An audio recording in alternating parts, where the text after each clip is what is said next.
Hi, my name is Barbara Burke. I'm a registered nurse and a BSN student at Widener University. You may be watching this video because you or someone in your family has just been diagnosed with a genetic disorder, or you may be needing to know what your risks are for being affected by one. Genetic disorders are complex, and you may be feeling overwhelmed with questions or decisions. While this video does not replace your important relationship with a physician or a genetics specialist, it does present some basic information that can help you lay the foundation for future understanding. Hopefully you have received a handout that outlines some of the information being discussed. You can write notes on here or keep track of questions you want to ask. So we'll start at the beginning. Your body is made of trillions of cells. Each cell has a nucleus that contains your DNA. Your DNA is the whole package of what you inherited from your parents. That DNA can be found in your blood, in your saliva, in hair, and all the tissues of your body. Your DNA is uniquely yours. It's not the same as anybody else's, and it can be used to identify you, unique from everyone else. Each section of the DNA is called a chromosome. You have 46 individual chromosomes in 23 pairs. And you'll see some of the pictures on your handout that can help you follow that and visualize it. One of those pairs of chromosomes determines your gender, male or female. The other 22 pairs of chromosomes contain genes that control the production of all the proteins in your body. You have about 20,000 genes that code for things even as basic as eye color and blood type. These proteins are how your body functions, what controls the structure and the function and the regulation of all your tissues and organs. The proteins are directed by the genes, how much of it to make, which protein to make, when to make it, and how much of it to make. For example, your immune response to viruses and your production of hormones, such as insulin, are controlled by proteins. Every gene you have 2 copies. You get one from your mother and one from your father. Sometimes there is a change in one copy of a specific gene that prevents your body from getting the right instructions about a particular protein. This is what can result in a genetic or hereditary disorder. When we use the word change, a change in a copy of a specific gene, sometimes we use the word defect or defective or a mutation, meaning that it's different, that it's not working the way we want it to. It's not coding correctly for what we want that protein to do. So there are 2 types of genetic disorders, and we're going to look at a picture of each one to try to get an understanding of how they work. The first type that we're going to look at is what's called a recessive genetic disorder. An example of a recessive genetic disorder is cystic fibrosis.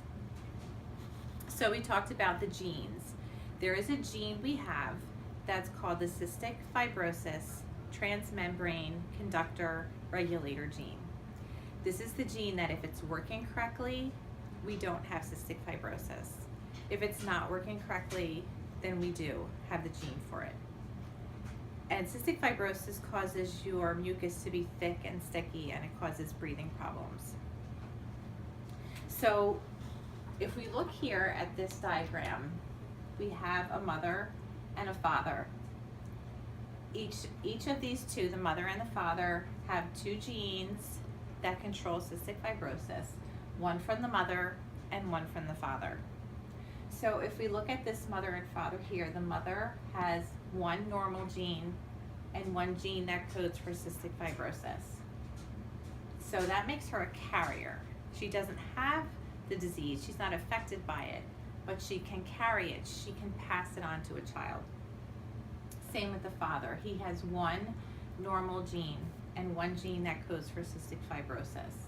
So he is also a healthy carrier. He doesn't exhibit the disorder, but he's a carrier. He can pass it on to a child. So we have 4 possibilities here.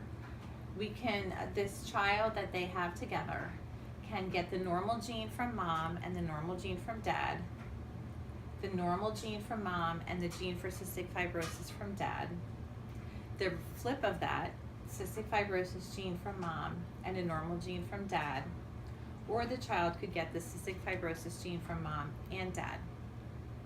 What a recessive disorder means is that the only way for the child to have cystic fibrosis is to inherit the gene from both parents. So in this case, if this child gets the gene for cystic fibrosis from mom and from dad, this child will be affected. If the child inherits a normal gene from both parents, that child will be healthy and will not be a carrier.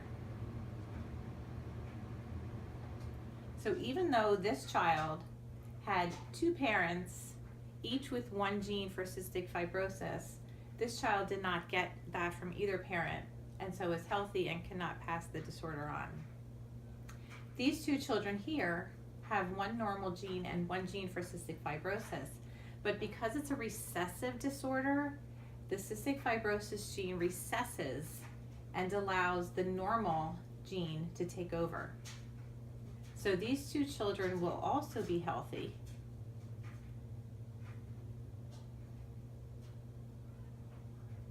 But because they do have one gene for cystic fibrosis from a parent, they will be a carrier.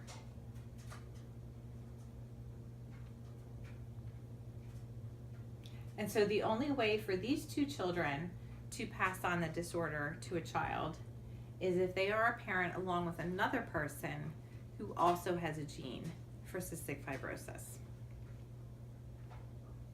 So that's what a recessive disorder is. You have to inherit the gene from both parents to be affected by the disorder. The other type of genetic disorder is called a dominant genetic disorder. So an example of a dominant genetic disorder is Huntington's disease, which is actually a progressive breakdown of nerve cells. So let's look here at this set of parents. Again, the mother has gotten one gene from each of her parents, and she has one gene for Huntington's disease and one normal gene, and the same thing with the father.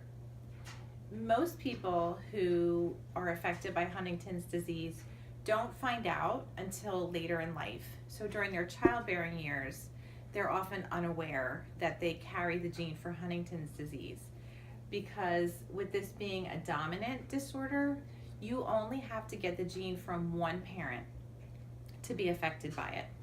So at some point later in life, each of these people will exhibit the disease, but at the time that they're having children, they likely don't know that yet.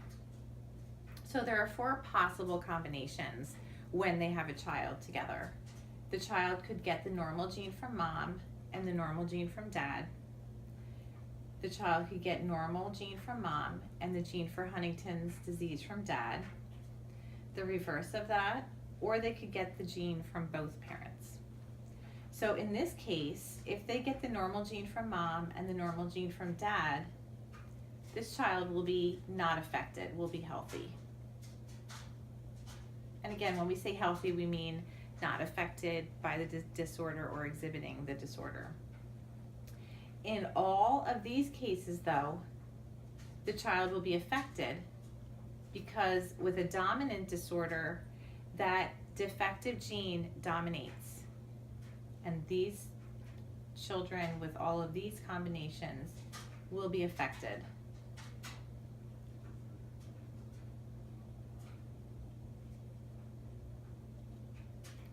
So a lot of times when a couple later in life, one of them exhibits the disease and is diagnosed with Huntington's disease, they might want to have their children tested genetically to see if they are going to have the disease later. If they do not have a normal If they have normal genes from both parents, they won't be affected. If they have the defective gene from either parent, then they will later in life have Huntington's disease. So this is a dominant genetic disorder. So again, it's a very complex field, genetic disorders. You may be having a lot of questions. This may be just the very beginning of you trying to sort through information. But this gives you a foundation and kind of help you start to understand. If you have questions, concerns moving forward, please be sure to reach out to your healthcare provider or your genetic specialist with questions that you have moving forward. Thank you for listening.